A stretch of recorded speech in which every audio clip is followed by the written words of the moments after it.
اللہ تعالیٰ نے قرآن مجید میں فرمایا وَأَذِّن فِي النَّاسِ بِالْحَجِّ يَأْتُوكَ رِجَالًا وَعَلَى كُلِّ ضَامِرٍ يَأْتِينَ مِنْ كُلِّ فَجٍّ عَمِيقٍ، لوگوں کو حج کے لیے پکارو، وہ تمہارے پاس ہر دور دراز مقام سے پیدل اور اونٹوں پر سوار ہو کر آئیں، لِيَشْهَدُوا مَنَافِعَ لَهُمْ، تاکہ وہ منافع دیکھے جو یہاں ان کے لیے رکھے گئے ہیں، اور چند مقررہ دنوں میں ان جانوروں پر اللہ کا نام لے جو اس نے انہیں بخشے ہیں، خود بھی کھائے اور تنگ دست محتاج کو بھی کھلائے۔ بزرگان محترم، حضرت سیدنا ابراہیم علیہ السلام نے جب خانہ کعبہ کی تعمیر مکمل کر لی تو اللہ تعالیٰ نے ان کو حکم دیا کہ وہ لوگوں کو حج کے لیے، اس گھر کا حج کرنے کے لیے پکاریں۔ ابراہیم علیہ السلام نے پہاڑی پر چڑھ کر حج کے لیے پکارا، اور اللہ نے ان کی پکار کو نیک روحوں تک پہنچایا، اور اس کے بعد سے خانہ کعبہ میں حج اور طواف کا سلسلہ شروع ہو گیا، جو قیامت تک جاری رہے گا۔ آج حج کا سفر آسان ہے، چند گھنٹوں میں ہوائی جہاز دنیا کے کسی بھی حصے سے حاجیوں کو مکہ پہنچا دیتے ہیں، مگر پچھلے دنوں میں جب تیز رفتار سواریاں ایجاد نہ ہوئی تھی تو انسان یا تو پیدل سفر کرتا تھا یا جانوروں کی سواری کر کے پہنچتا تھا۔ یہ مشقت بھرا سفر دراصل حضرت ابراہیم علیہ السلام کی اس مشقت کی یاد دلاتا تھا جو انہوں نے عراق سے ہجرت کر کے مکہ تک پہنچنے میں اٹھائی تھی۔ اس کا مقصد صرف ایک اللہ کی عبادت کرنا تھا اور اس گھر کو آباد کرنا تھا جس کا ذکر سورہ ابراہیم میں ہے۔ ایسا تو عبادت کے اور بھی طریقے ہیں، مثلا نماز ہے، روزہ ہے اور زکوٰۃ ہے، مگر حج کی اہمیت یہ ہے کہ نماز اور روزہ صرف جانی عبادت ہے، اس میں پیسہ خرچ نہیں ہوتا۔ زکوٰۃ صرف مالی عبادت ہے، اس میں جسمانی محنت نہیں ہوتی۔ حج جانی اور مالی دونوں عبادت ہے، اس کے سفر میں پیسہ بھی خرچ ہوتا ہے اور ارکان کو بجا لانے میں محنت بھی کرنی پڑتی ہے۔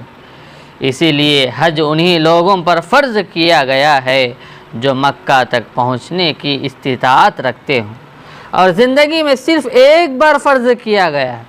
اللہ تعالیٰ نے فرمایا وَلِلَّهِ عَلَى النَّاسِ حِجُّ الْبَيْتِ مَنِ اسْتَطَاعَ إِلَيْهِ سَبِيلًا وَمَنْ كَفَرَ فَإِنَّ اللَّهَ غَنِيٌّ عَنِ الْعَالَمِينَ، لوگوں پر اللہ کا یہ حق ہے کہ جو بیت اللہ تک جانے کی استطاعت رکھتا ہے، قدرت رکھتا ہے، وہ اس کا حج کرے، اور جو اس کا انکار کرے تو اسے معلوم ہونا چاہیے کہ اللہ تمام دنیا والوں سے بے نیاز ہے۔ بزرگان محترم، بہت سے مسلمان ہم نے دیکھا ہے کہ اللہ نے جن کو دولت اور جوانی سے نوازا ہے مگر وہ فریضہ حج کو ٹالتے رہتے ہیں، بڑھاپے میں حج کو جاتے ہیں، اس وقت حج کے ارکان ان سے صحیح طریقے سے ادا نہیں ہوتے۔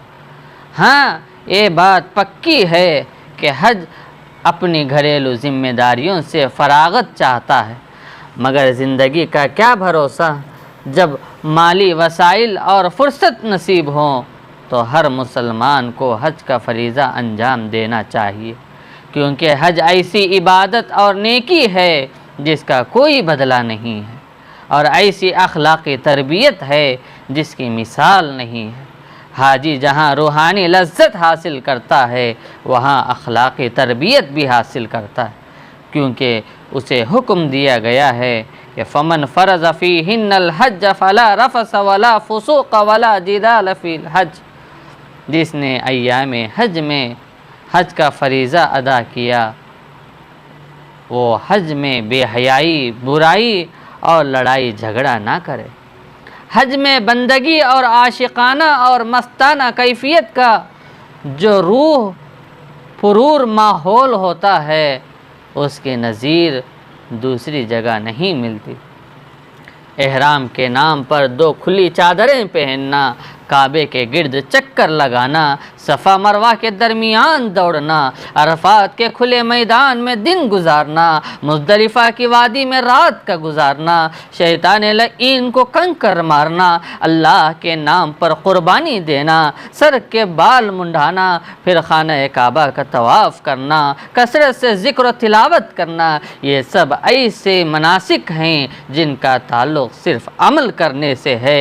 جن بندوں نے حج کیا ہے وہ اللہ کی عطا کردہ اس لذت بے خودی سے واقف ہیں، اسی لیے اللہ کے نبی علیہ السلام نے فرمایا العمرۃ الی العمرۃ کفارۃ بینہما والحج المبرور لہ جزاء الا الجنہ۔ ایک عمرہ دوسرے عمرے کے مابین کا کفارہ ہے اور حج مبرور کا کوئی بدلہ نہیں سوائے جنت کے۔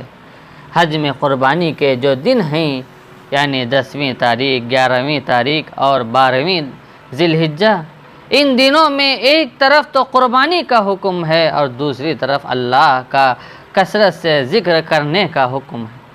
ان دونوں حکم کو بجا لانے میں پوری دنیا کے مسلمان شریک ہیں۔ اس عبادت کے لیے حج کی شرط نہیں ہے، یعنی حج کے سارے ارکان و مناسک تو مکے میں ہوتے ہیں، انجام پاتے ہیں، مگر قربانی اور ایام تشریق کا تلبیہ دنیا کے دوسرے علاقوں میں بھی انجام پاتے ہیں، اور یہی 2 اعمال ایسے ہیں جن کی وجہ سے سارے مسلمان حج کے عمل میں جزوی طور پر شریک ہو جاتے ہیں۔ حج کی طرح قربانی بھی حضرت ابراہیم علیہ السلام کی یاد ہے۔ اللہ نے خواب میں ان کو دکھایا کہ وہ اپنے بیٹے کو ذبح کر رہے ہیں۔ حضرت ابراہیم علیہ السلام نے حضرت اسماعیل علیہ السلام سے خواب بیان کر کے ان کی مرضی معلوم کی۔ فرما بردار بیٹے نے حکم کے آگے سر جھکایا۔ باپ نے بیٹے کو لٹا کر گردن پر چھری چلانے کا ارادہ کیا تو رحمت الہی نے یہ کہتے ہوئے حضرت ابراہیم علیہ السلام کا ہاتھ تھام لیا کہ تم نے خواب پورا کر دیا، امتحان میں کامیاب ہو گئے، امتحان ختم ہو گیا، مقصد آزمائش تھی۔ حضرت اسماعیل علیہ السلام کی شہادت نہیں تھی، اس کی جگہ مینڈھا ذبح کرنے کا حکم دیا۔ یہی سنت ابراہیمی آج تک مسلمانوں کے دینی ذوق و جذبے کی رہنمائی کر رہی ہے۔ اللہ تعالیٰ قربانی کا یہ پس منظر بیان کرنے کے بعد کہا، جب ان دونوں نے سر تسلیم خم کر دیا اور ابراہیم علیہ السلام نے بیٹے کو ماتھے کے بل گرا دیا اور ہم نے آواز دی کہ اے ابراہیم تو نے خواب سچ کر دکھایا، ہم نیکی کرنے والوں کو ایسا ہی بدلہ دیتے ہیں۔ یقیناً یہ ایک کھلی آزمائش تھی اور ہم نے ایک بڑی قربانی کا فدیے میں دے کر اسے چھڑا لیا۔ سلام ہو ابراہیم پر۔ قربانی حقیقت میں تقرب الہی کی ایک علامت ہے، جس میں مومن یہ ظاہر کرتا ہے کہ وہ اللہ کے آگے سر جھکانے اور اس کے حکم پر نفس کو قربان کرنے کے لیے تیار ہے۔ جب تک دل میں خشیت نہ ہو اور اللہ کی مرضی پر سب کچھ قربان کرنے کا جذبہ نہ ہو، اس وقت تک قربانی قبول نہیں ہوتی۔ رسم ہو سکتی ہے، سنت ادا نہیں ہوتی۔ اللہ تعالیٰ نے فرمایا لَن يَنَالَ اللَّهُ لُحُومُهَا وَلَا دِمَاؤُهَا وَلَكِن يَنَالُهُ التَّقْوَى مِنكُمْ كَذَلِكَ سَخَّرَهَا لَكُمْ لِتُكَبِّرُوا اللَّهَ عَلَى مَا هَدَاكُمْ وَبَشِّرِ الْمُحْسِنِينَ۔ جانور کا گوشت اور خون اللہ کو نہیں پہنچتا مگر اسے تمہارا تقوی پہنچتا ہے۔ اس نے ان جانوروں کو تمہارے لیے اسی طرح مسخر کر دیا تاکہ اس کی بخشی ہوئی ہدایت پر تم اس کی تکبیر کرو۔ اے نبی نیک کاروں کو خوشخبری دے دو، قربانی کرنے والا پہلے نماز عید الاضحیٰ ادا کرے پھر قربانی کرے، یہی سنت رسول ہے۔ اسے اپنے دل کی کیفیت پر، ان جانوروں کی صحت پر بھی نظر رکھنی چاہیے۔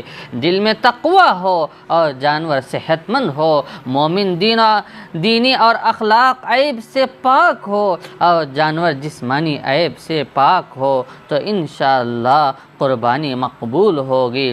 رسول اللہ صلی اللہ علیہ وسلم نے فرمایا کہ 4 طرح کے جانوروں کی قربانی درست نہیں ہے۔